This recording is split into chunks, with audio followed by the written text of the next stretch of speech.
Can everybody hear me?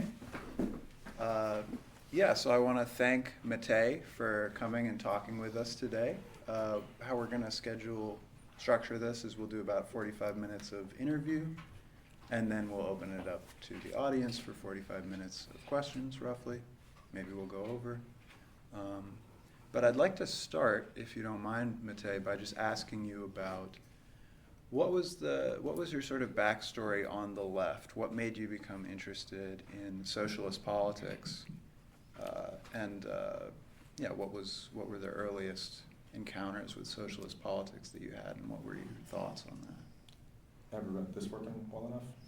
All right. So first, thanks for having me on. I really appreciate that. Hello to everybody. So my first experience with the left was mostly aesthetic, and very little about it had anything to do with politics. Maybe some of the moral consequences of personal decisions, thinking about those more.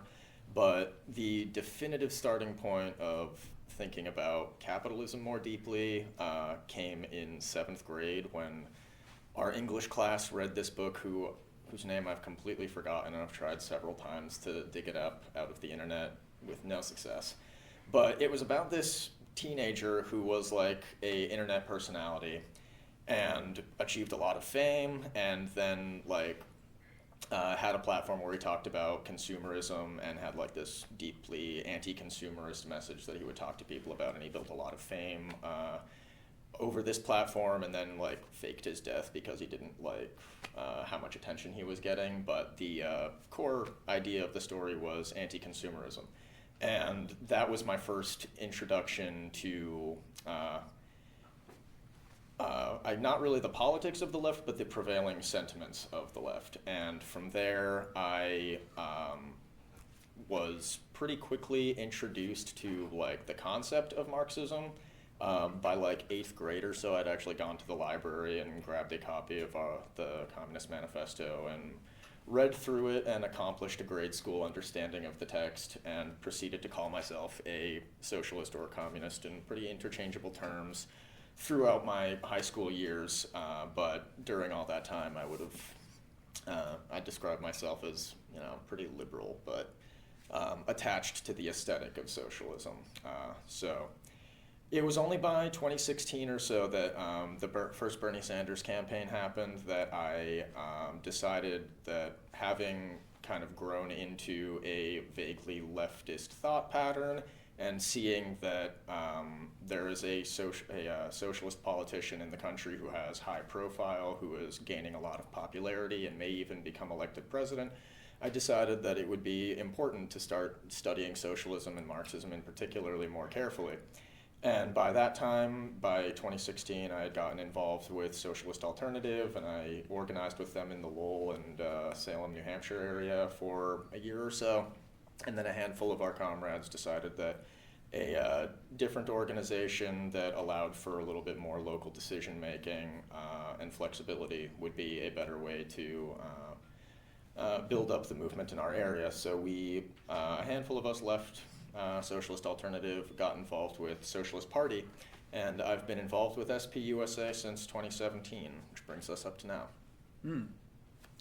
And so I want to ask as well, leading into what I assume will be the topic mostly of the interview about the Workers' Congress of New Hampshire, what was your experience like in Socialist Alternative and also the Socialist Party of the United States that led you to think that there was a need for something else, this thing called the Workers' Congress? So at the time that I was going from Socialist Alternative to Socialist Party, I was very much following others than acting on my own decision-making.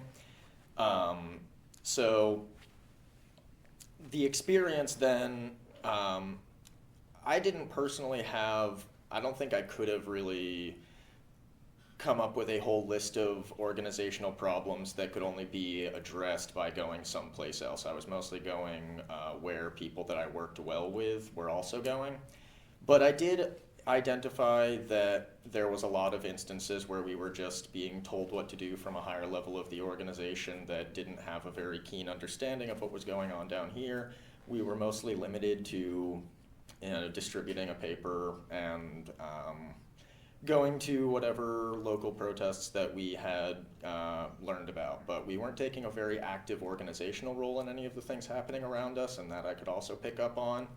And my general thought that there was a lack of kineticism. We were taking part in a passive way, but we didn't show any signs of taking an organizational lead on things, and it was additionally hampered by the fact that a lot of just local strategic and some tactical decision making was kind of out of our hands because of the way that Socialist Alternative worked.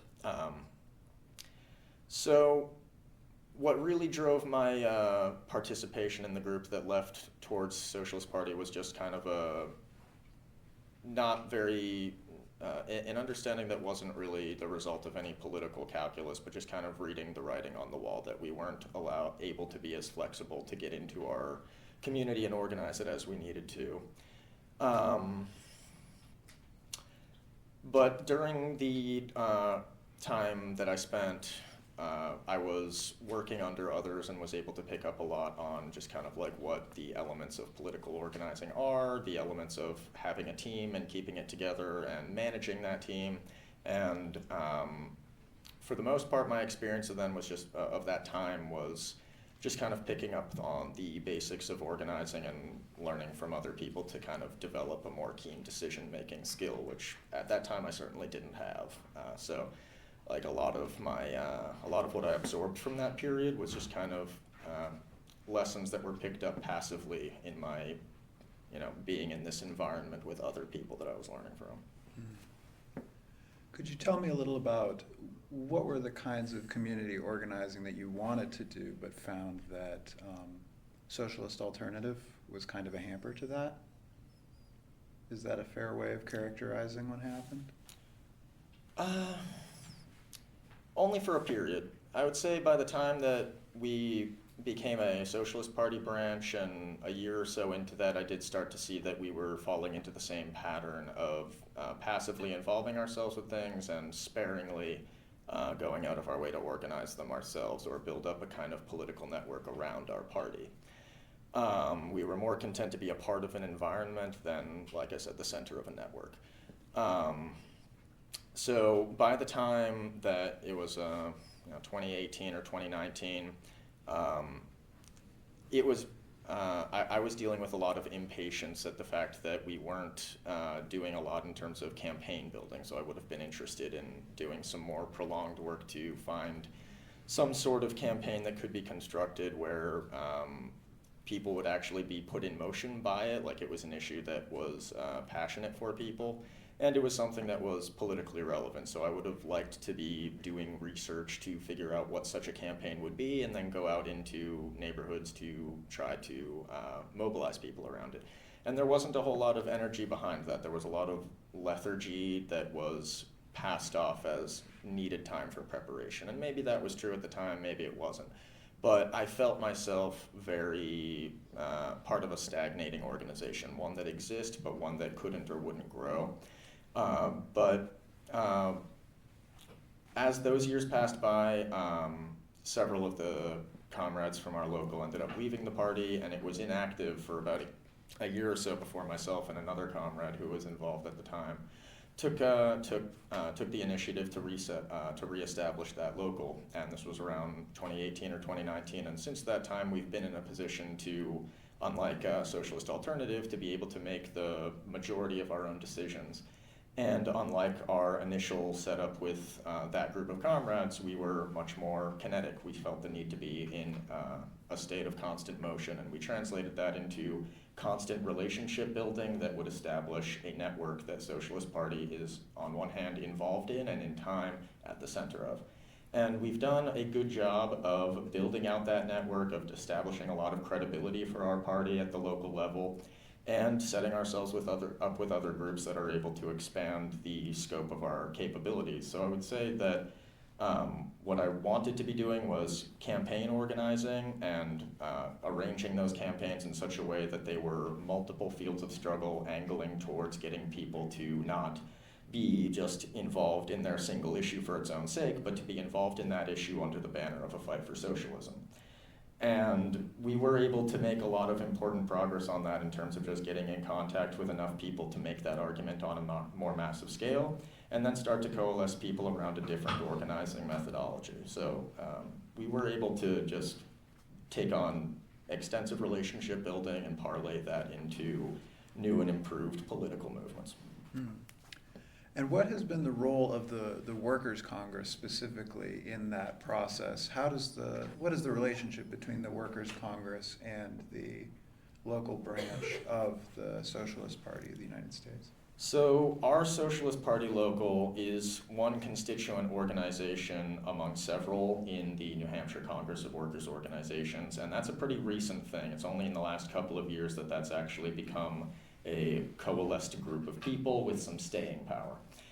And in the early years that we were just talking about, that didn't play a very operative role at all, but the organizing philosophy that is at play in the Congress of constant relationship building, of establishing networks, of determining campaigns that set people in motion and therefore give you a movement, that organizing philosophy translated from Socialist Party into the Congress, not because of us independently. There were others who thought that way as well in their own organizations.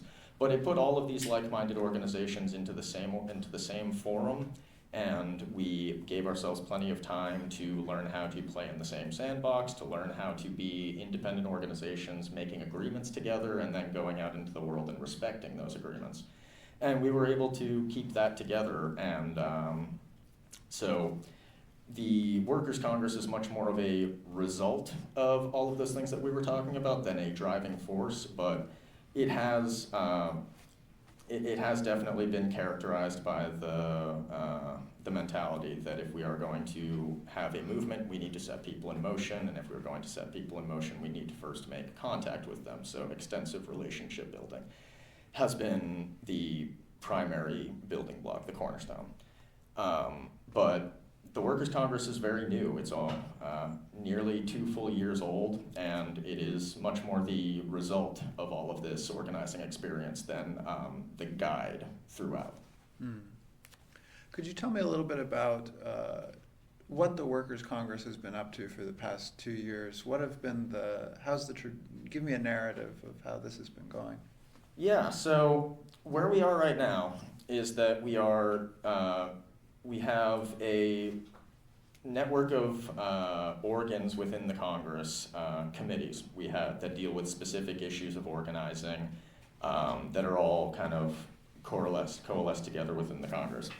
And one of those committees is the Committee of Public Utilities, Resources, and Services, and that is charged with developing tools and resources and services that workers can use to translate into economic power and later into political power. So what we have working up right now is a landlord database that we have a QR code on our Instagram page that people can use to access, and it takes you to a Google form where we've set up a questionnaire where people can describe their experience with their with their landlord.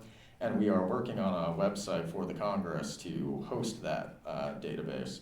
And that is our first foray into what will become a more sophisticated network of services that give people, like I said, first, economic power, in this instance, the ability to negotiate with landlords on an even playing field, even if they're not in a tenants union or something, but giving them information that lets them know who they're dealing with. And then, like I said, scaling up and sophisticating from there. But before I start to ramble, sorry. So that's where we are at present. And alongside that, we have another committee that deals with security that has been able to put together a group of comrades that has been able to answer pretty much all of the security needs for the most active organizations across New Hampshire, and has become a hallmark of what secure leftist operating can be. And it has gained a lot of attention to the Congress as a group that can be sought after by others to provide safety in a sometimes unpredictable environment. But where we started 2 years ago was just conversations between myself, another comrade in a group called Workers' Democracy that deals with labor organizing and union work, and our comrades in Communist Party, discussing how all of our parties doing our work together is great, but if we look at the history of socialist movements, we have to understand that it was never, like the vanguard party that we imagine is a idealized, romanticized version of revolutionary history. There wasn't just one singular organization that built the Soviet Union or built communist Cuba or China. There may have been leading elements, there may have been disproportionately influential elements, but at the end of the day, there were many organizations that came together and eventually restructured into the communist parties that we know today. So we understood that our parties on their own were ultimately quite powerless, but working together, we could say that we are organizations with similar goals and are in accessible geographic regions. So where we are, where we exist together and where we want to do the same things, what if we started working together on those things? And that set of conversations was like, okay, so if we're going to start to do this, we have to start to learn how to actually play together productively. And so that began a year or so of discussion about how our organizations can meet up regularly, determine action points, have some kind of procedure for meetings, establishing leadership and some rules and some structure. And that got us through the next year, and while we were doing that, we were also, like I said, doing a lot of relationship building into the surrounding organizing environment, and seeing if there are non-party organizations outside of our small group of comrades that were already thinking along the same lines, where they want to coalesce with other more radical elements and start to do work together and independently. And we were able to pull together a slightly larger, but still rather small group of people that were able to form the core of a coalition. And the more we were able to concretize that coalition, it became a institution. And we are, throughout that whole time, we've been eager to both accomplish that institutional nature, but to understand it as part of a goal for building the means to create socialist state power. We understand that the ultimate goal of a revolutionary movement is the seizure of state power, and we understand that individual organizations are never going to make that happen on their own, no matter what they think of themselves. But working together, we do stand a chance. We can actually break out of the prison of how do we get people elected to the positions of influence in a liberal republic, and actually start to think about what does a workers' republic look like, how do we build it, where are we now, and what is the path to the destination. So is it fair to say that the Workers' Congress sees itself as the seed of what would become that, as you call it, workers' republic? Yeah, there's evolution to do. The Congress as it exists, as it's structured, is not the Workers' Republic, but it is a evolutionary step to an organization that could become one. I want to jump back a little bit. You mentioned something about the Security Committee, and I was wondering if you could tell me what exactly does the Security Committee do? How does that go? What is that? I'll keep it to broad strokes, but it basically just keeps our functions safe and keeps an eye on the surrounding environment of primarily right-wing organizers that are, at present, the primary threat to people who are trying to organize openly and safely. Okay, this is interesting. So these right-wing organizers that you would say are the main threat, could you walk a little bit through what experiences you've had, negative experiences perhaps, with those kinds of organizers? What obstacle do they present? Are you like fighting over the same constituency, let's say, or? We are certainly active in the same areas and fighting over the same people to win their support. But luckily, fascists are cowards, and we've not really dealt with them in any direct and violent manner recently. But there were experiences over the past several years that did have a very chilling effect on the local environment. There was a Black Lives Matter protest in front of a Manchester police department where a truck full of right-wingers came with loaded weapons and actually pulled them on the group. And no one was shot because the police at the station did arrest them, but that was the closest that anybody in the New Hampshire left had come to getting shot, and it was extraordinarily close. There were other instances later where at a May Day celebration that some local organizers before the Congress had set up where somebody was assaulted by right-wingers on their way back to their car. So when we had started talking about the Congress, this was after all of this had happened, so we did realize that there are right-wingers out there who noticed that, yeah, there are lefties out there trying to do their thing, but they picked up on pretty quickly that very few of them were armed. Very few of them were really capable of, challenging a group full of people with ARs pulling up on them. So we understood that we had to take safety seriously, and we had to, just come to accept the fact that we are dealing with armed people who want to kill us, and we have to be armed people prepared to protect a crowd if we are going to be able to have, like I said, that kind of staying power instead of just being pushed underground at the first sign of contrary force. So the threat was much more active when we first got started. We were decisive, and we were very quick to get a group together that could present 10 or so people at any given event who are armed, but who are trained to de-escalate. Ultimately, like I said, fascists are cowards. What they are looking for is the possibility of resistance, and it is that possibility that keeps them at bay, because let's face it, these are prideful people who do not want to lose a fight. If they think they will, you will not have to face them. And we were able to put together a group very quickly that was able to shift the dynamic from we are in need of evading the right to we are able to face them down. And now we operate much more openly than they do and are very quickly gaining a level of public recognition and support from the public that tells us that at any given time, the Workers' Congress can get 30 to 50 people on a street corner and have the neighborhood happy to have us there. The right can't dream of that. And a lot of that has to do with our being able to cement ourselves as secure and able to withstand attack, and able to repel it, and able to keep people safe. Could I ask either what is your view personally, or if you don't want to speak for the Workers' Congress, or the Workers' Congress's view on the Second Amendment and the Constitution in general? How do you orient yourself towards that? With the Second Amendment in particular,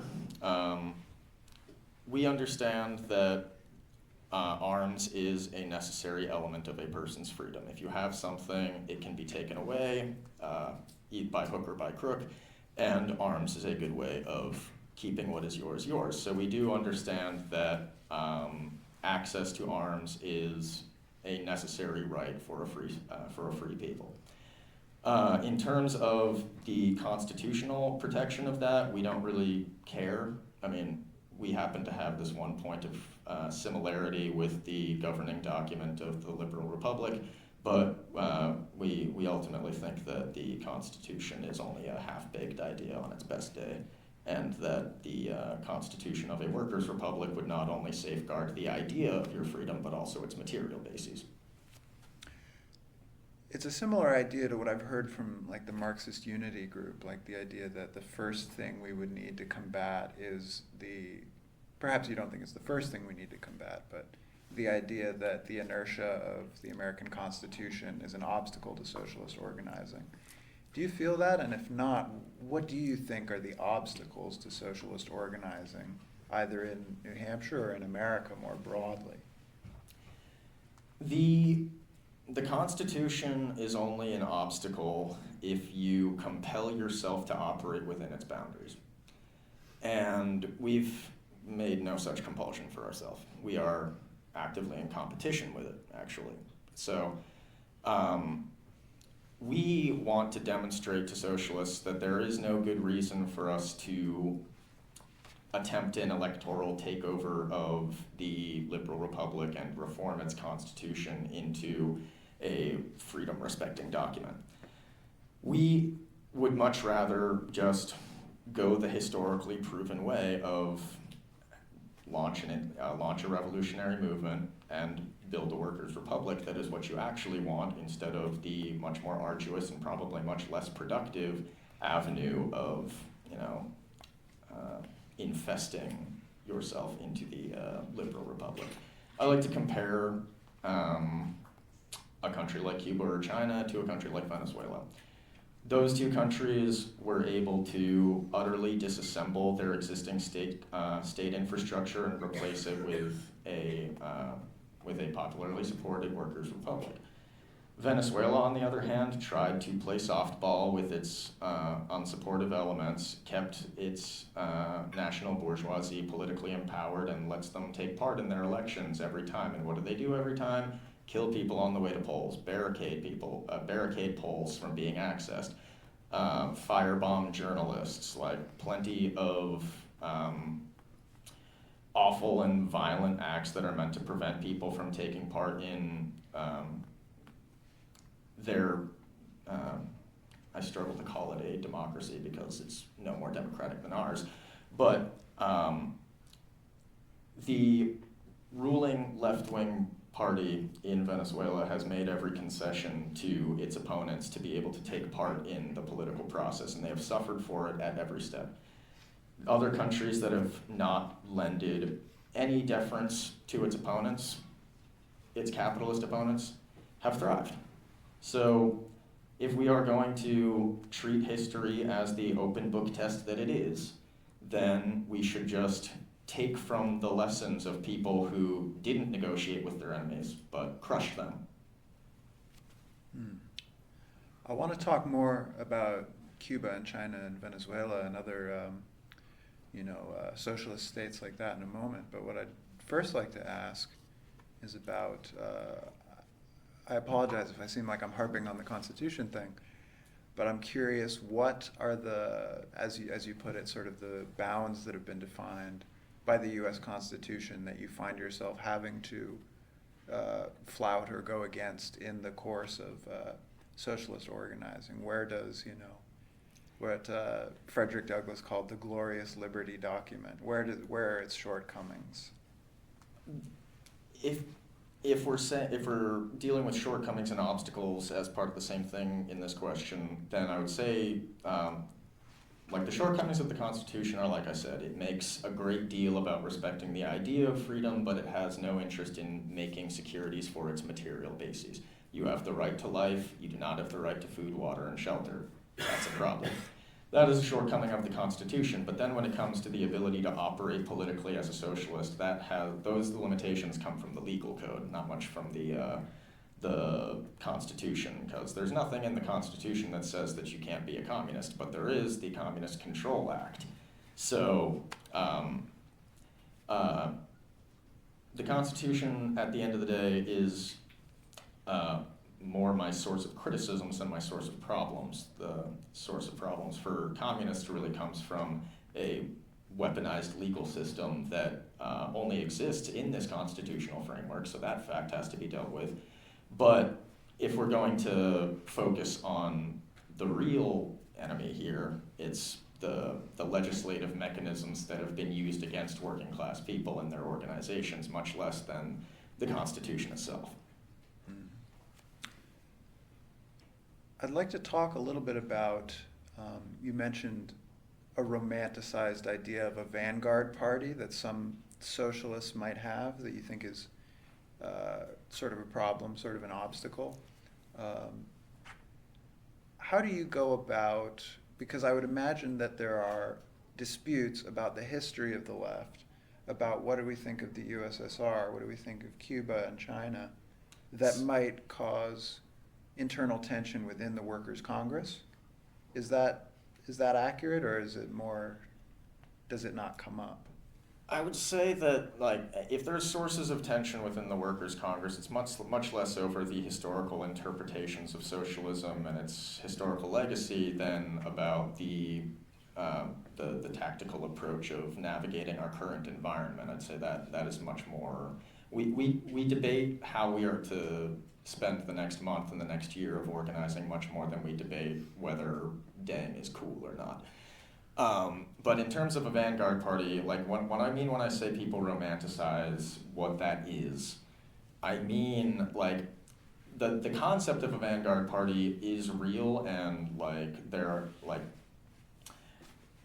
where we start to lose the reality of that concept is when we go ahead and say, oh, the Bolsheviks were the vanguard party of the Russian Revolution, and they, by their own strength and might, made the Soviet Union. That is an ahistorical assessment, and it's a perversion of the concept of the vanguard party, where we use it colloquially as to mean the driver of the revolutionary movement. We should be using it as the primary influence. There was a disproportionate amount of influence exercised over the Russian Revolution by the Bolsheviks, but they were by no means its only active element, or even the only element that became part of the Soviet structure politically. So what we have to understand is that, like, if you are an organizer who is in a party who would aspire to a vanguard position, you need to understand that you are not going to achieve that by building the revolution on your own and being able to claim sole credit for it, but putting yourself in a position where your party, your organization, its method of making decisions exercises stronger influence over the rest of your group than anybody else. That is the vanguard. That is how you respect the concept of the vanguard. So to come back to, I know I asked you about this before, but the relationship between the elements that are coalescing into the Workers' Congress and the Workers' Congress itself, the Socialist Party, the Communist Party. Maybe you could, list what are the elements that have come together, who are the people that you've been working with, and how do all these parties that historically, at least many of them, have tried to be a vanguard party themselves, coming together into the Workers' Congress? What does that represent something for you? Yeah, so the constituent elements of the Congress are socialist political parties like Socialist Party USA and Communist Party USA, non-party organizations like Democratic Socialists of America, like I said before, Workers' Democracy, who specialize in labor stuff, and independent organizers who aren't part of any. Yes, also we recently brought a organization called the Erotic Labor Alliance, which is a New England regional sex workers union and advocacy group. They have recently decided to delegate to the Congress. So that is another example of a non-workers organization. And then several people who are not affiliated with an organization at all, or are part of an organization whose rules prevent participation in this kind of a coalition, this kind of an institution. They're able to simply participate representing themselves rather than their organization. In terms of, because you had asked a little bit about sources of tension that emerge in all of that. Like I said, we have noticed with people that come in that there can be a hesitation to embrace Leninism, or to embrace the concept of a Soviet, or to embrace the historical legacy of the Chinese Revolution, or the Cuban Revolution, or the Russian Revolution. But we have made sure that the environment that we are fostering is one where we persuade people to the necessity of this, rather than beat them over the head with like how right we are. If we are right, I suppose that still remains to be seen. But we have made sure that those people who want to be part of the Congress but are still unsure about the legacy of socialism have a venue to discuss those things that are keeping them from embracing the concepts that we had just talked about, that keep them from being full-throatedly communist, that keep them from saying, I want to build a Soviet in this country, that keep them from saying, we need a workers' republic. We are careful to guide them away from those examples of liberalism into a more committedly revolutionary expression. And it has translated to pure growth, no attrition. We've not had anybody who joined the Congress and was, well, that's not entirely true.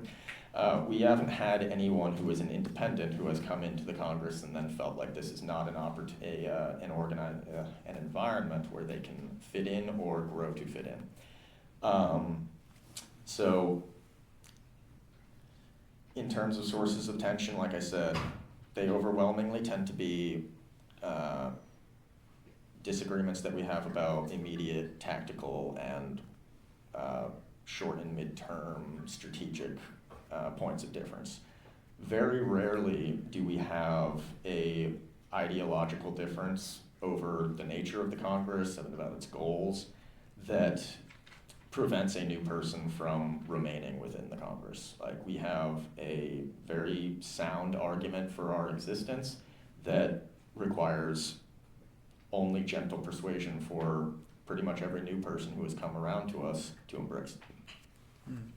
Is the Congress explicitly and avowedly Leninist, as you said, or?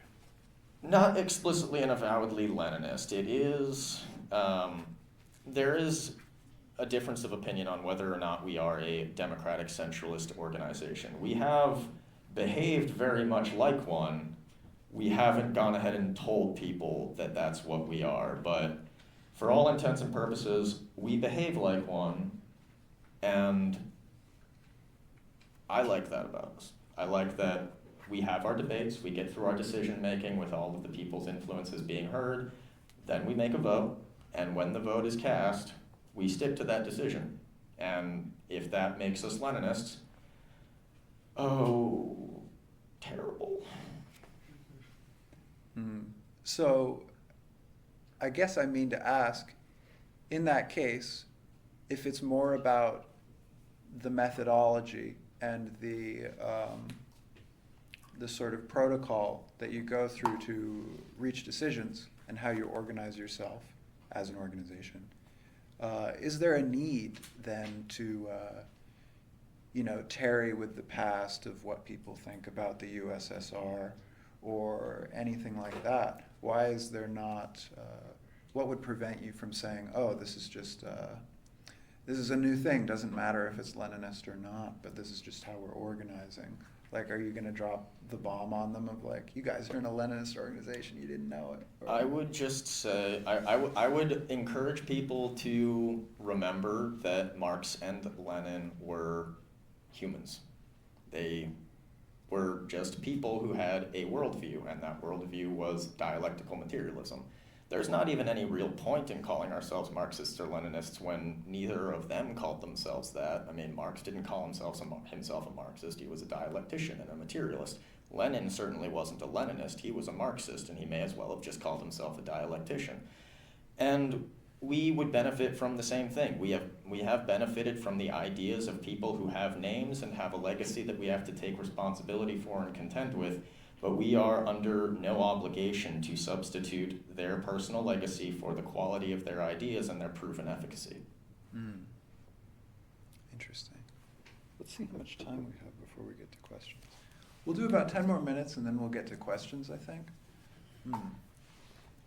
So I'd like to ask a little bit about the community organizing that you guys have been doing.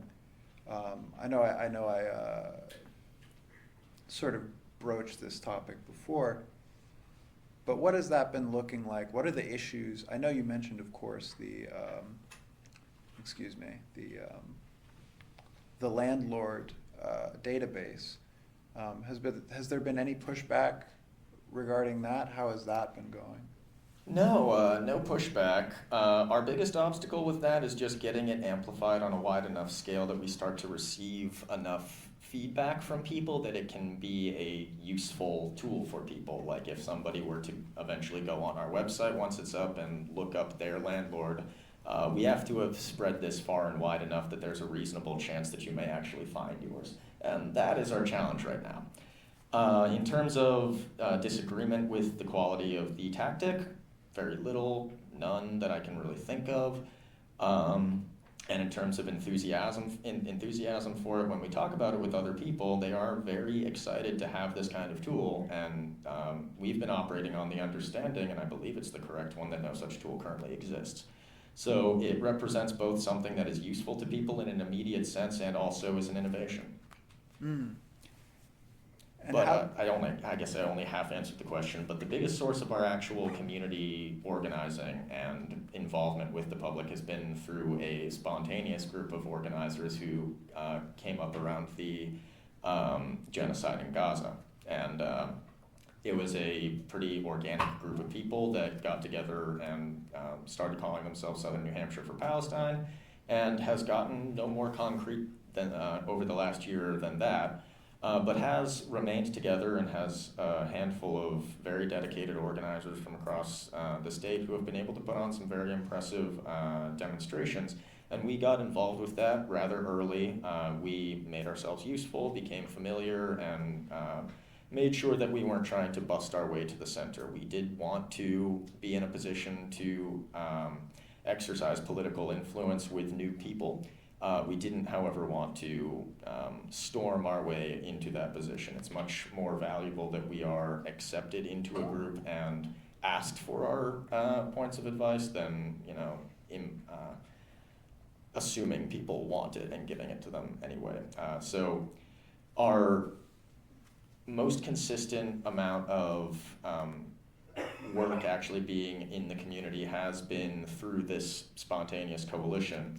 And by way of just some peripheral participation, helping out where needed to organize demonstrations, helping to get supplies, and providing security, we've been able to win a lot of respect both for the Congress as a part of this coalition, for the parties within it as, kind of a transfer by association, and are even able to have other people who were at first very devoted to just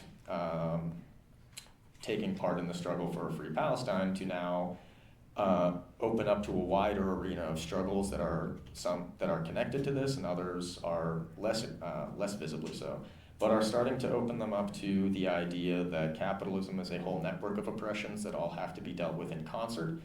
And people are increasingly in this coalition, and very willingly, without our need to heavily persuade them, coming to the Congress looking to expand their level of political activity. And that didn't come from us forcing our way into a position of influence, but just gaining a friendly and competent reputation that eventually translated to people asking us what our thoughts are.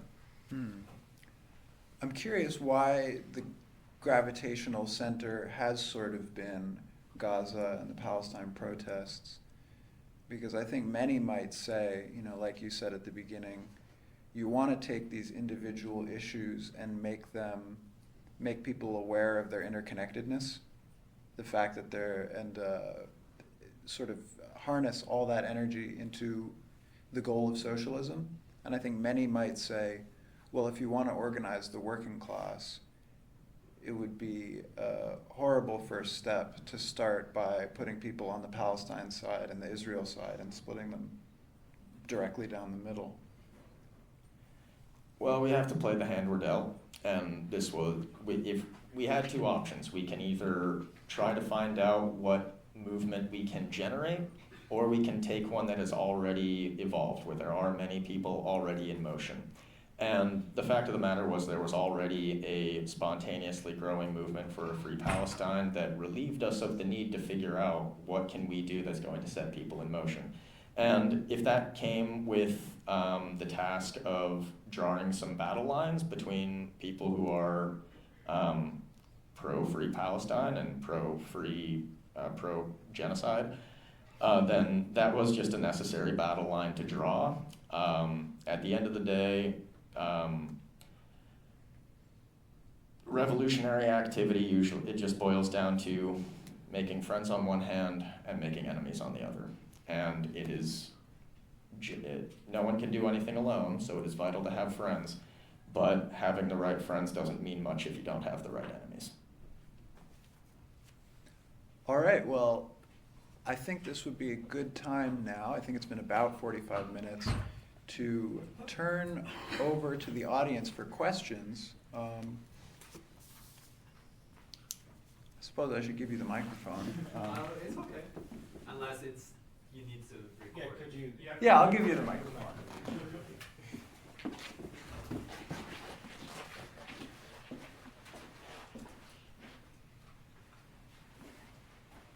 Thanks, I appreciate it. So in the interview, I sort of hear an antinomy between liberal and revolutionary, and also an antinomy between liberal republic and like the United States versus workers' republic like China or Cuba. And since the term Leninism came up a lot, Lenin had this kind of saying, if I remember correctly, socialists need to be as revolutionary as reality itself. So I just want to ask, what's not revolutionary about liberalism or the liberal republic? You'll love when I answer that exact question on the panel later, but the liberal republic was revolutionary when its enemy was monarchy. And by comparison, the world that it built on the ash heap of monarchy was comparatively more forward-thinking and progressive, and certainly provided an environment of political rights that made working class organizing easier, and Marx and Engels are explicit on this point, especially in the period of the 1848 revolutions, where the question of supporting the bourgeoisie, the revolutionary proletariat aligning itself with the bourgeoisie of the time, what is the viability of that tactic? We're not, however, in the 1840s, where the capitalists are still struggling for dominance over the old monarchies. They are the new monarchy. They are the dominant power, and whatever revolutionary potential they have always made sure to make sure is not taken into the hands of workers and is kept, and whatever freedoms that were born into liberal society that were not there before, those have been freedoms of capitalist power, freedoms of exchange, freedom of competition. But the freedoms of speech and assembly have been only selectively applied when those freedoms of speech and assembly are used by workers. So liberalism has put itself into the position where it is the dominant ideology, and it is also reactionary. It is not an ideology that looks to graduate beyond capitalism. It is one that stares the contradictions of capitalism in the face and says, yeah, I built that. And so what characterizes liberalism is the idea of a constitutional republic, individualism, and property rights.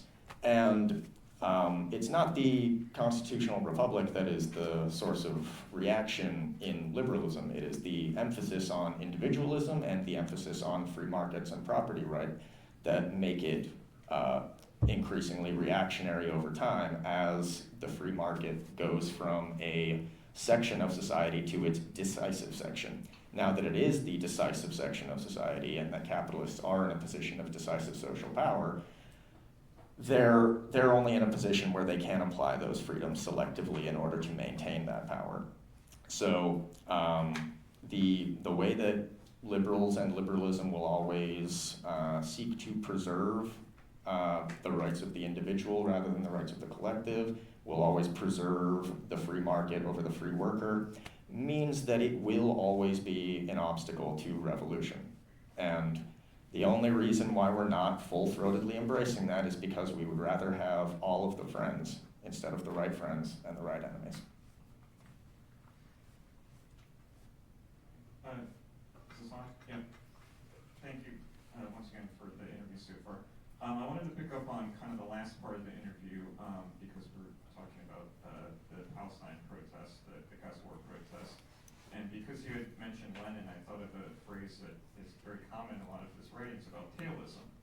About, just because this is where the spontaneous protests are, you don't want to simply tail it and simply kind of adapt the situation, even the slogans in that case. And I guess I bring that up as well because I feel like one of the promises of kind of community-based organizing was to also be kind of stable against the fluxes of politics, of capitalist politics and world politics as they have new issues come up.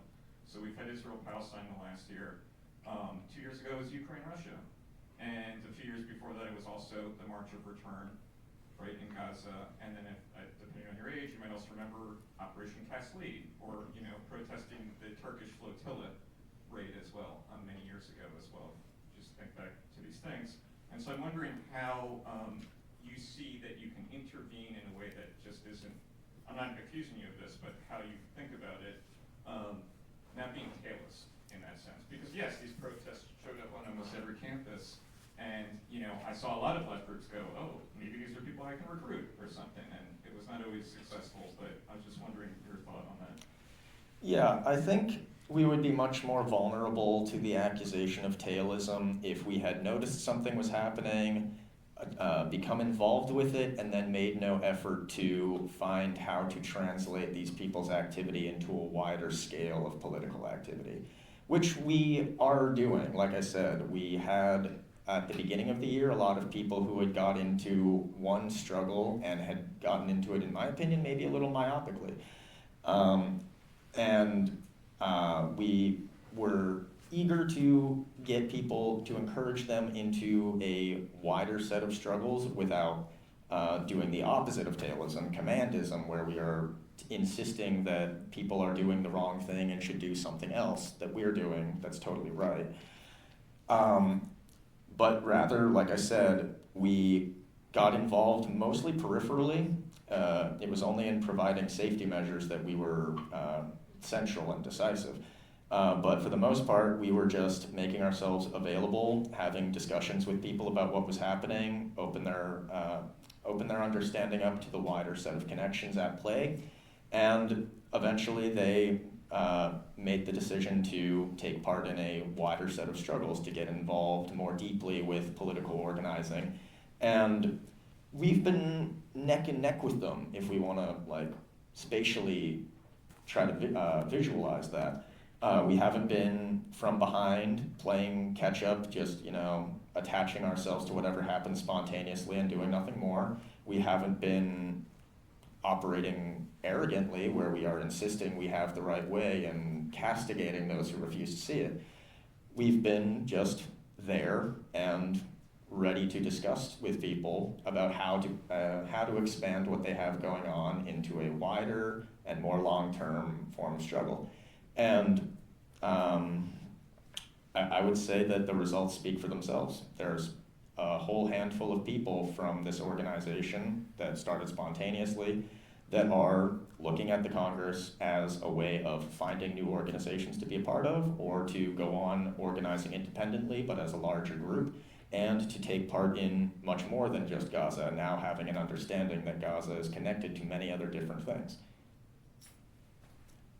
So I hope I answered that.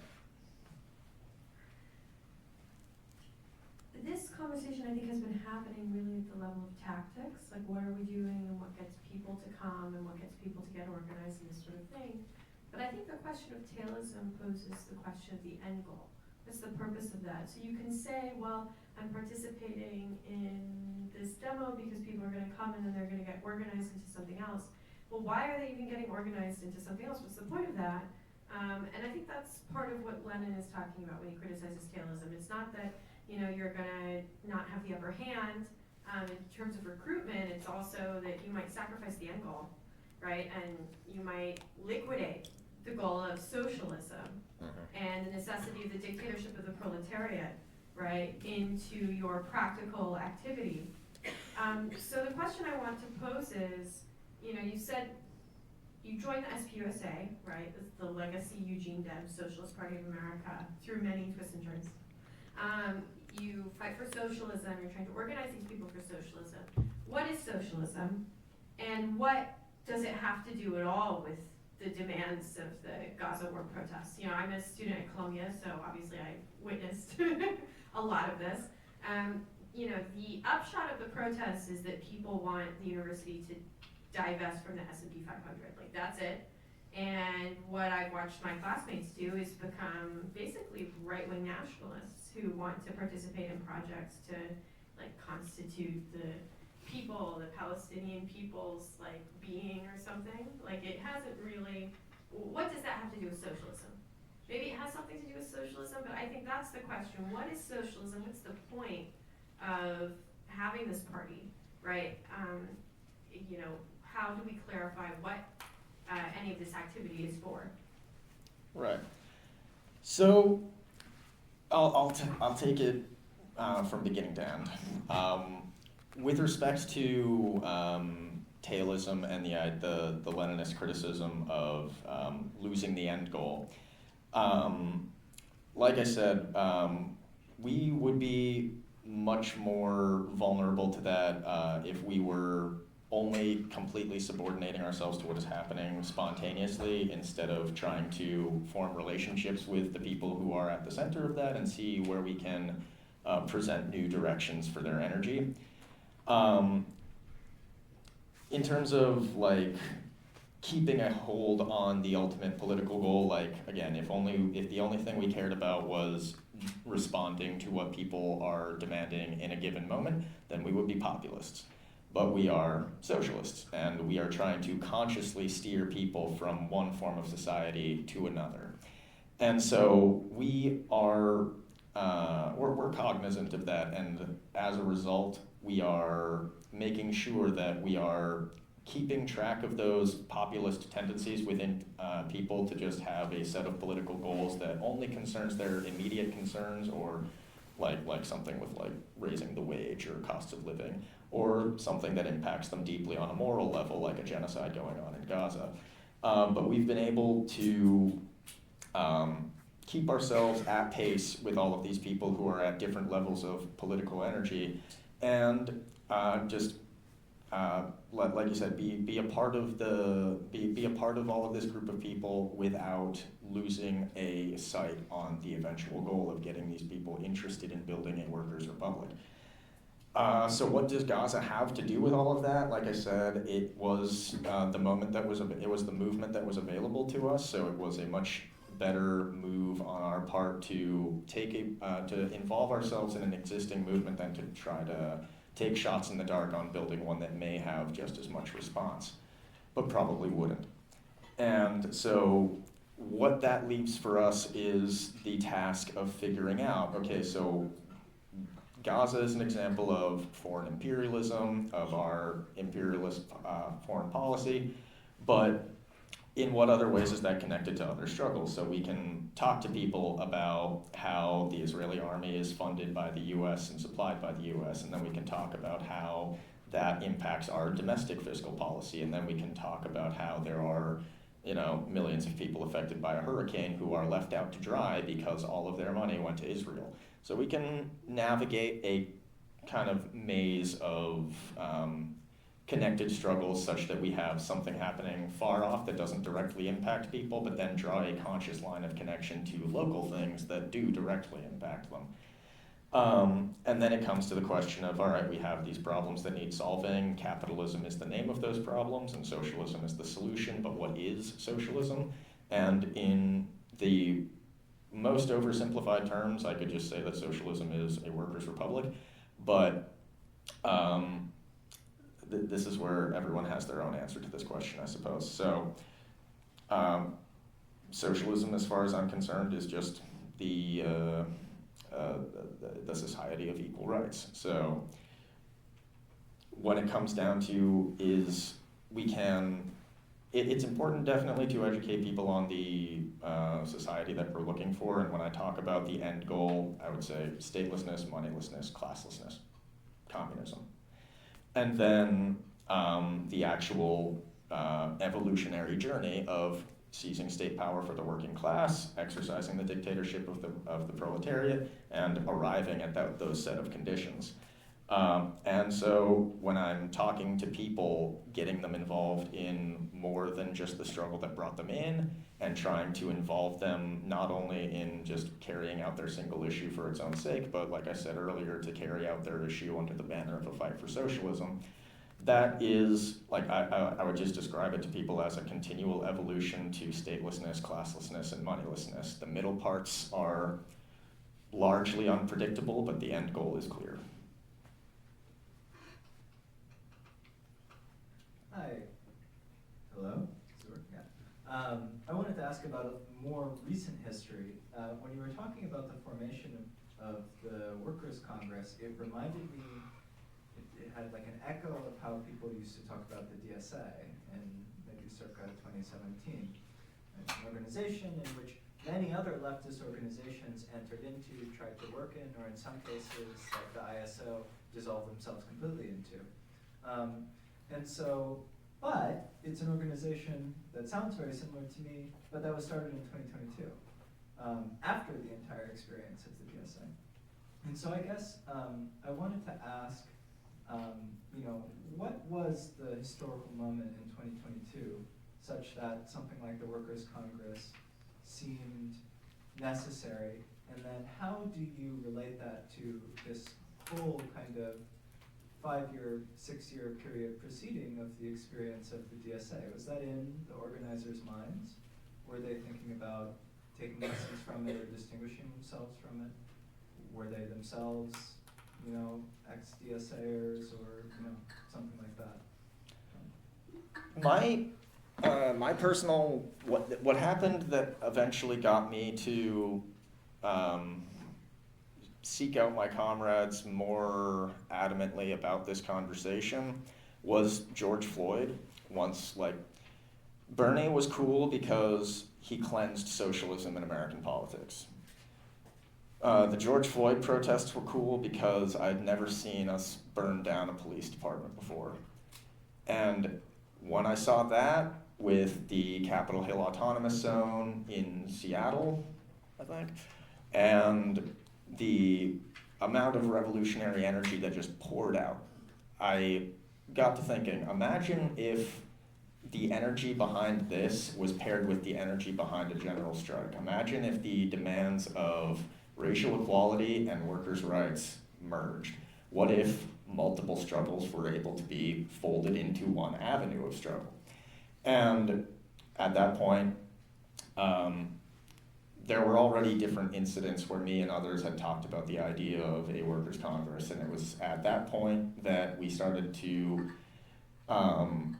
develop the idea in our minds, discuss it, and then by 2022, enough of the internal concepts were kind of made clear through conversation where we felt confident to take the first steps to assemble this.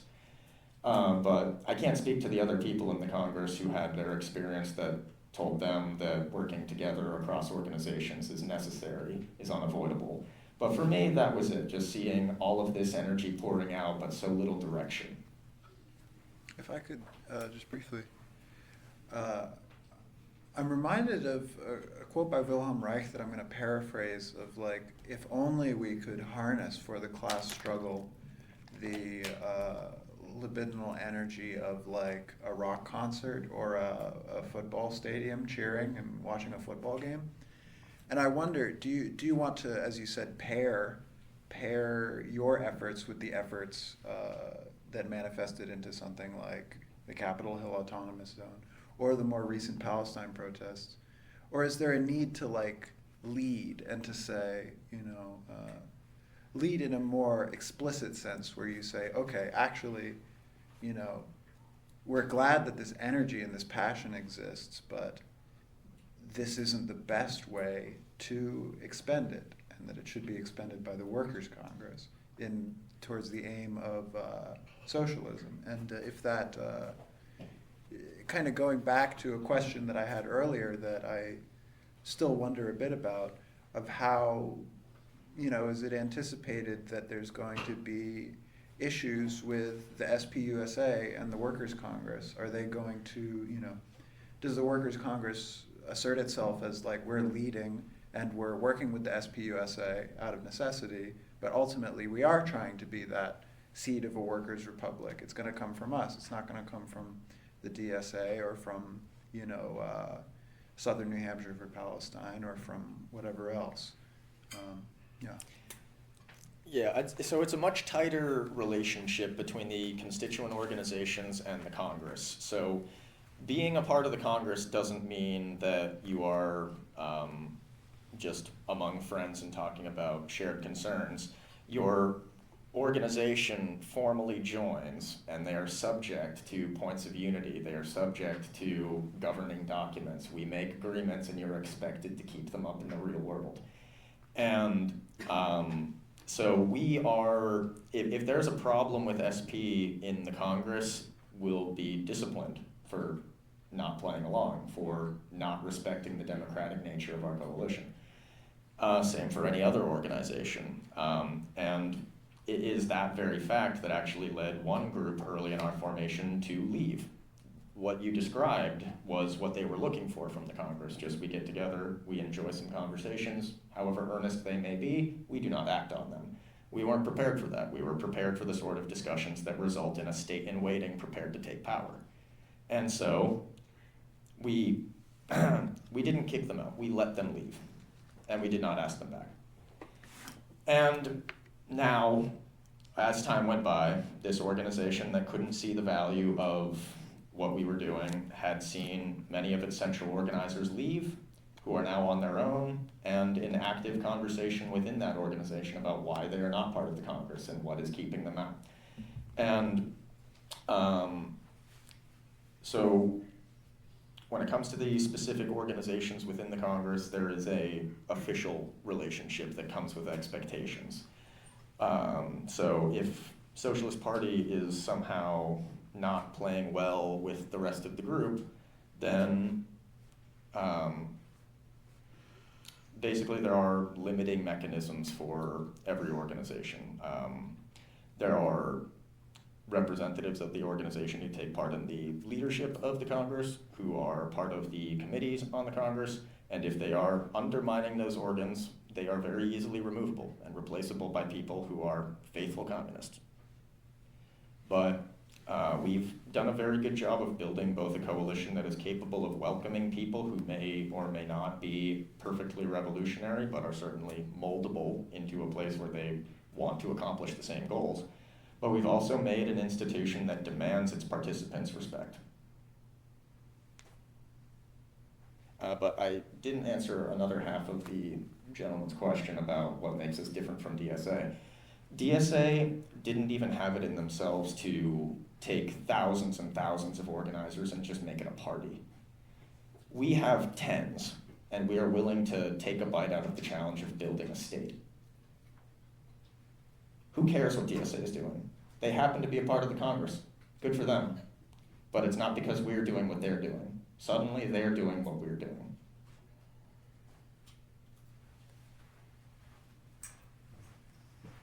Yeah, so I guess my question has to do with actually the comment you just made about, the idea of DSA failing to build a party and you seeing sort of the framework for a workers' republic or a state in this sort of model of your organization.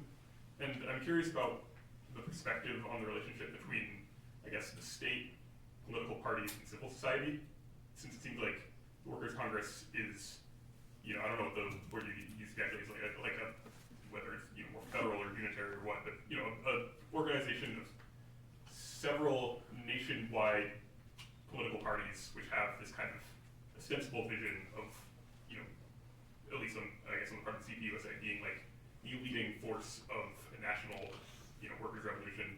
Then you have these sort of local civil society organizing groups, and then there's the Congress. And so I'm curious, if you see that as a sort of embryonic form of what the workers' republic is, then I don't know, does that mean that political parties and civil society organizations are sort of similarly subject to state discipline? And that question aside, what generally do you see the difference and similarities in the roles that civil society organizations, political parties, and the state play in the revolution?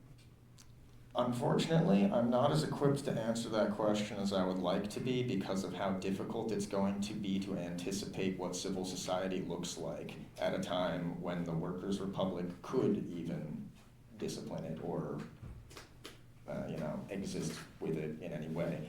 So it's hard to say exactly, right now, the enmeshment of political organizing forces with civil society just looks like a Congress that accepts both parties and non-party organizations and subjects them to largely similar but not identical rules. How that evolves and how this Congress in general evolves from a group of organizations working on mutual projects, to a forum for compiling and organizing and presenting demands on behalf of the public, to an even additional evolutionary step of actually being a legislating and regulating political body of elected officials. Those are the broadest and most anticipatable steps, but the specific composition of the Workers' Republic from this vantage point is impossible to anticipate. The relationship that the Workers' Republic will have with the parties within it, the civil society surrounding it, is impossible to anticipate. Unfortunately, I cannot give people a very clear answer about what the future will look like. I can only tell us the trajectory that we're upon, but everyday life teaches us that we occupy a dynamic experience. What is true today may not be true tomorrow, so what I can anticipate today may not even be relevant tomorrow.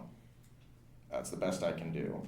We're at a point where we can put the political forces of the left and popular civil society into the same arena, and to learn how to interact and to begin to, in a collaborative fashion, discuss the moving parts of a new state.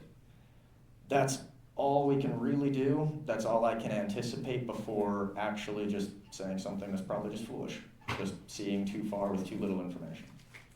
But that's where we are now. And hopefully that evolves in such a way that we are able to have a fully fledged state one day with political parties that make it up, with civil society that is able to extend itself throughout to all corners of society and keep track of the problems that they're dealing with. And I'm explaining myself poorly now. But like I said, we know where we're at right now, and we have brought those two elements into a form of collaboration. And I'm already doing it. If I try to anticipate too far into the future, I will sound foolish. I'm already kind of starting to do it. Could I, if I can add something that might maybe help to sort of facilitate answering this question. You've mentioned your aspirations for statehood for the Workers' Congress, and you've also mentioned the services that you want to provide that seem to be sort of the justification for statehood in saying we can provide these things better than the government can, than the existing government can. But there's also, of course, many organizations that supply services to everyday people, you know, churches doing food drives, or like a volunteer fire department, or this sort of thing. And so how do you get from point A to point B, where providing a service for people, whether it's, you know, because I have no doubt that people would benefit from having a list of landlords and they can see information about who they're renting from, you know, some information as a customer. But how do you get from point A to point B to the point where people say, I think I am a citizen of the Workers' Republic? So right now, like I said, when I described the evolution of the Congress in the most anticipatable steps, we started off as a group of organizations learning how to work together on shared projects, and we accomplished that. Now we are an organization that goes into the public, collects demands, organizes them into campaigns, and presents them to the relevant political powers. And the ability for us to translate from that to the final step of being an elected body with legislative and regulatory power really depends on one hand, just developing a network of useful tools that can communicate to people, because at present we can't provide all of the things that the state isn't already doing. We want to. We have a genuine interest in doing that, and the existing state cannot say that. They don't care if you live or die. They care about whether or not you are governable. And so we can at least make the argument that while we are not empowered or resourced to take on the full burden of all of these problems, we do have a genuine interest in actually making people's lives better. And we can start off on some rather unsophisticated, simple projects like a landlord database and branch out from there, from the most simple to the most complex. And with that increase in a variety of services and tools, that is more and more people who are able to actually benefit from the work of the Congress, who then see it for a group that aspires to seriously govern. But eventually we're going to have to actually be able to encourage people to work into local formations that are able to serve as like the town and city level manifestations of a larger organization. And so all of that comes down, like I said earlier, extensive relationship building, and more specifically to the Congress, actually developing things that are of use to people that will gain for the Congress a sense of seriousness, that people have issues that we genuinely want to deal with, and that we actually in some measure can, understanding that we are limited by the fact that we are not a state organization, that we do not have two quarters to rub together. But we are in a position where we can expand our network of relations, where we can bring more organizations into our Congress, and we can go into the general public with a very well thought out and persuasive argument for the state you have doesn't care if you live or die. The state in waiting at least wants to help you. So, before I start to ramble. So it's going to be very important for us to be able to continue the work that we've been doing to bring the Congress in front of as much of the general public as we can, but it's not enough that we just simply exist. We actually have to bring something to the table. So we start off with a simple set of services that are easy to assemble, that are useful, that do constitute some form of economic leverage. And while we do that, persuade people. It's like, hey, we come around into your neighborhood, we ask what's going on, we put together this information, we go to City Hall and stuff. All of y'all could find a way to organize around these things more directly.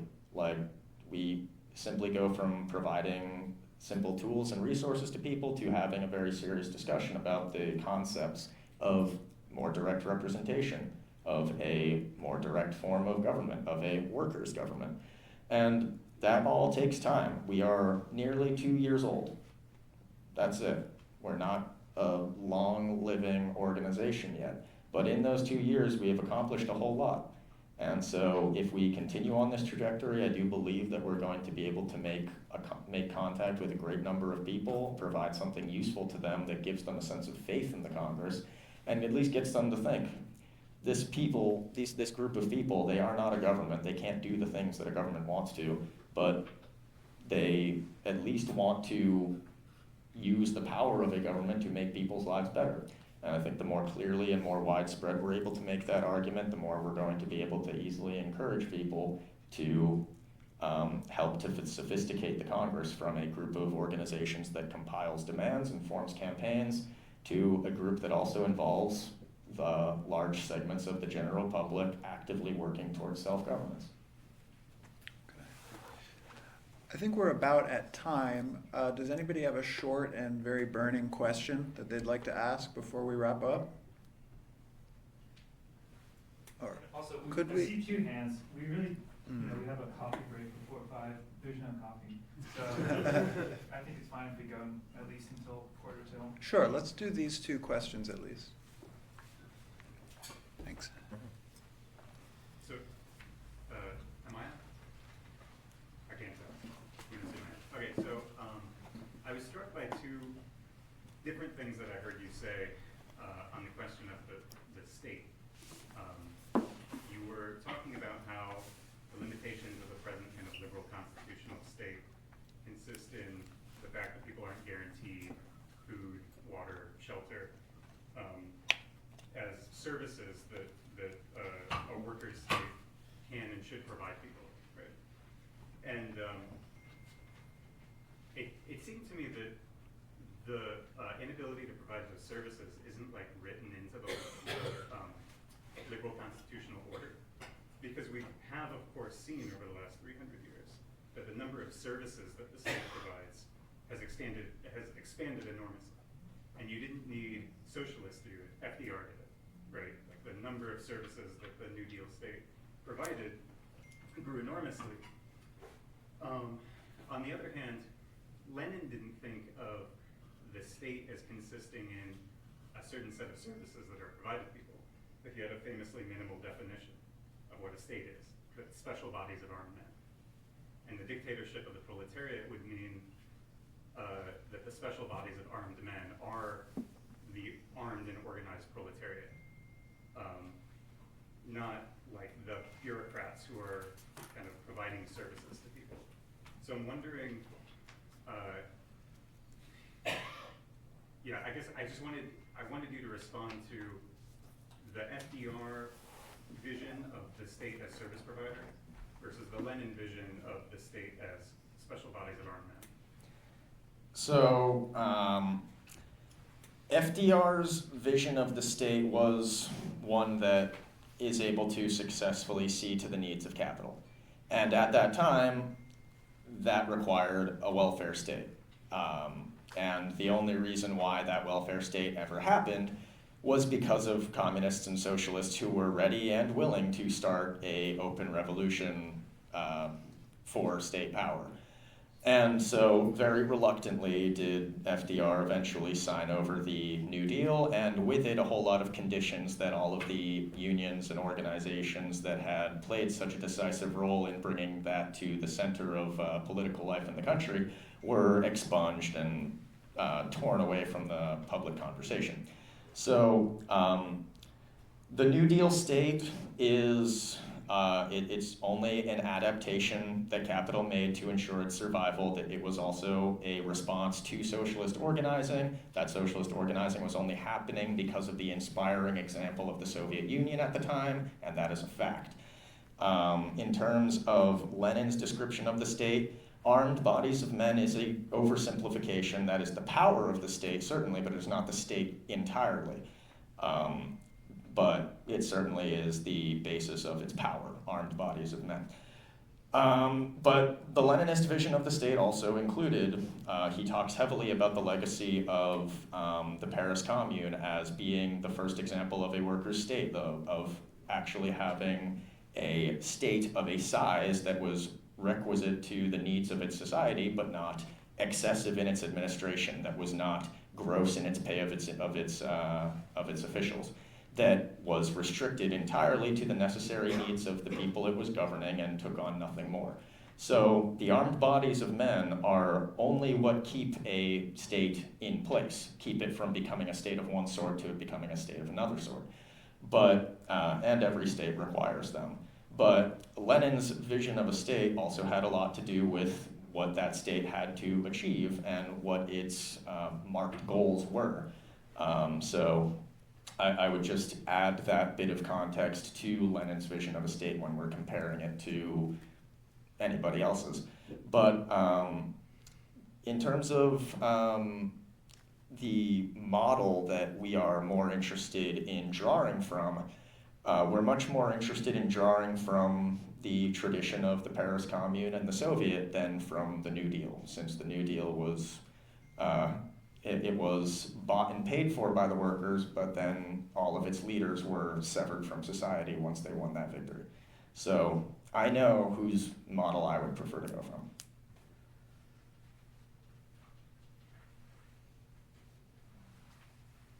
Yeah. Sorry, I'm a little wiped out, so hopefully this will be fairly clear. I'm interested in the question of the socialist banner, right? Organizing under the socialist banner. What people who are attracted, think that means. And it seems to me that raises questions of history necessarily, right? The Socialist Party of the United States is historically significant. It's obviously very small and insignificant now. Similarly, the Communist Party. The question is also occasioned by the large number of young people who, at least in recent years, have been attracted to the history of the left. And I'm wondering, even as they rejected very largely the leftist sectarian landscape that they found on the ground, inherited from the New Left. And it seems to me that that old sectarian landscape is fairly decimated, liquidated into the DSA, or otherwise liquidated. And it seems to me that the question of cadre education, the education of young, the people who are going to be interested in socialism is not going to be the same thing as the people who are oppressed by capitalism, or acutely, shall we say. You might attract a lot of students, you might attract middle-class people to socialism, right? You're not going to, they might be interested in why you think that the history of the Paris Commune is more relevant than the history of the New Deal, right? There's a historical judgment about what is socialism and what is the significance of Marxism. And so I'm wondering how you conduct an education around the historical legacy and, of course, failures of socialism in the context of this coalition. It seemed to me that one of the most basic problems of the old sectarian landscape is it could no longer credibly educate young people. It could no longer recruit them to be intellectuals. It could no longer recruit them to produce newspapers, to produce propaganda, to produce propaganda campaigns. And so I'm interested in how you address that question of education and ideology. Yeah, one of the hamstrings that the left has been dealt has been the legacy of the New Left being one dominated by left anti-communism, which is in a historical perspective. And so we've been in a position where we have to convince people, it's much more than just educating them about the history of communism. It's about actually getting people to embrace the controversy of that legacy, because yeah, there is violence in the history of communism. Yeah, there is war and death in the history of communism. And if you are a socialist or a communist who wants to actually organize people and persuade them to your perspective, you have to take responsibility for that. And taking responsibility for it doesn't necessarily mean rejecting it and calling it a bad thing, but actually being able to explain it in its historical context. Like, we will talk a lot about the need to educate leftists into the history of socialism so that we can properly carry out the goals of a modern movement, but I'm continually dealing with leftists who actually think that most people wanted to leave the Soviet Union. I have leftists to the left and right of me who actually think that China just is a capitalist country. And I have leftists to the left and right of me that actually think socialism is failing, which is ridiculous since it's actually working for 1 billion plus people currently. So we have to not just, we have to educate people about the left, but we have to not educate people about the left the way the New Left did. The New Left are some of the most insidious traitors to the working class of the last 100 years. And they deserve, can I just say they deserve to be shot? I won't say that, I'm fine. So, well, you did. So, when I intend on go out and intend on educating socialists, or even people who would have an interest in socialism, I have no qualms about embracing every controversy that needs explaining. Now, there are some things that are not worth endorsing about that history. Like, you're not going to catch me out here being like, guys, listen, give Pol Pot a break. Come on. His heart was in the right place. Like, no, you're not going to hear that out of me. But if there are those who are going to say that the Soviet Union was anti-democratic, I will not accept that. If you're going to go ahead and say that no one in Eastern Europe enjoyed communism, I have no time for that perspective. And I'm prepared with all of the evidence needed to send it back to hell where it belongs. But if we're, like I said this in the last panel that I was a part of, if we are serious about instituting the goals of the socialist movement, then we are going to have to actually contend with its real history, not the one we've made up to persuade us that our left anti-communism is somehow acceptable.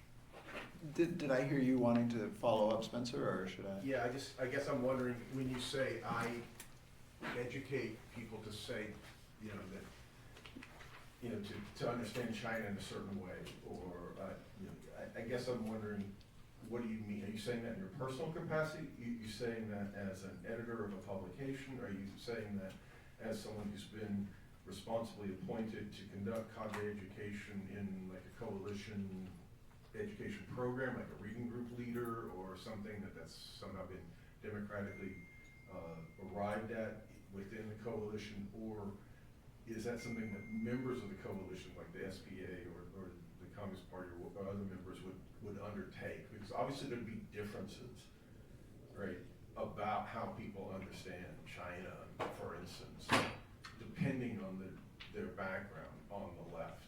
And I'm wondering like, how the coalition deals with that problem, right? That it seems to me that it wouldn't be enough just to say, well, they're anti-communists, or there's an anti-communist legacy, right? Because that would obscure all kinds of, you know, leftist critiques of Stalinism or whatever, right? That are surely part of the legacy, or anarchists on the left, right? A lot of strains of the history of the American left. Are you saying that would be like a deal breaker, that you could make like you could have a line on China, or would there, and how would you negotiate that in a organizationally responsible way?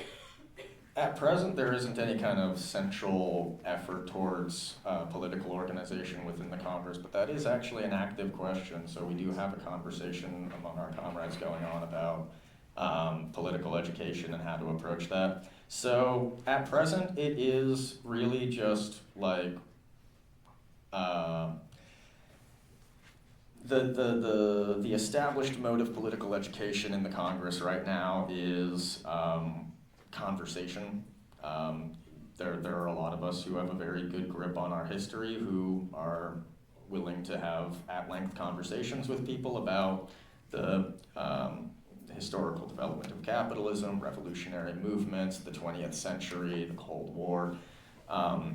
But that is all undertaken on an individual level, and a lot of these conversations are taking part in groups. So most of us have tinges of variation in our interpretation of the legacy of China or any other thing. But they're all aired publicly and in a collective setting. So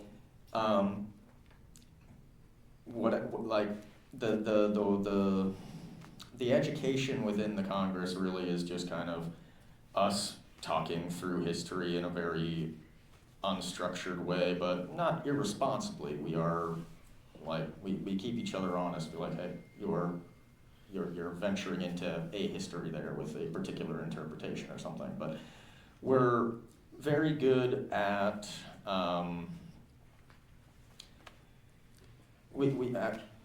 undertaking the task of education without having any kind of centralized mechanism for it yet. We've relied mostly on just having honest and earnest conversations with our comrades and making sure that there are enough other comrades around to keep us honest. And I think it's made very strong and capable comrades of the group of us. Any other questions from the audience?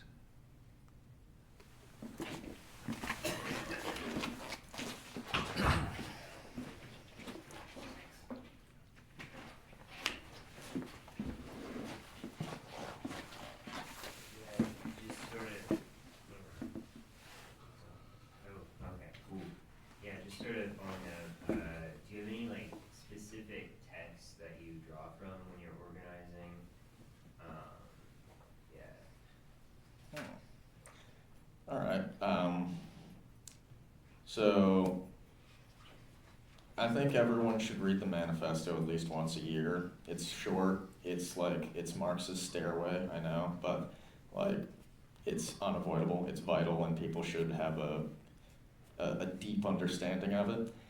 But in terms of like understanding the mechanisms of capital, in terms of the dynamics of revolutionary movements, 18th Brumaire is a very good rundown of the laws and dynamics of social revolutions. In terms of actually organizing and building up political formations, Some may be surprised to find that I take a lot from Hal Draper. I think his work, The Anatomy of a Microsect, is excellent. And it's where I really took from the idea of having a party be at the center of a political network, of building out a political center, and of emphasizing relationship building with the party at the center. A lot of that is just Hal Draper, and Hal Draper, many will know, is certainly no lover of the Soviet Union. But nevertheless, I thought that Anatomy of a Microsect is one of the most useful pieces of literature from the American left about how to lay the foundation for a political organization. So always be reading the manifesto. It is too valuable to overlook. Capital is the best you will ever find about how capitalism works. I say the 18th Brumaire, but there are plenty of examples that run down how social evolution and revolutionary movements attached to them work. 18th Brumaire is a great place to start, even if it is one of the more challenging reads. I had to start and restart it several times before I actually got through it. But yeah, if you're particularly interested in a good, rather concise text that is squarely focused on building a party, Anatomy of a Microsect is the first thing that I would recommend. The next thing would be Critique of the Gotha Program. But I'd say that that's probably my most highly recommended pieces. I would say people who are trying to learn about Marxism benefit most from going back to the basic fundamental texts. So the manifesto is a great one. Value, Price, and Profit, those small, digestible pieces of work have very clearly communicated and very demonstrable, let me start that over. Those ideas take those works take the fundamentals of Marxism and communicate them very clearly, very precisely, and if you want to be able to organize like Lenin, organize like a highly capable revolutionary organizer, you don't have to read every single text that has ever been made. You just have to know your fundamentals, and you have to have a concrete grip over those fundamentals. There's no black belt moves. There are fundamentals performed at the black belt level.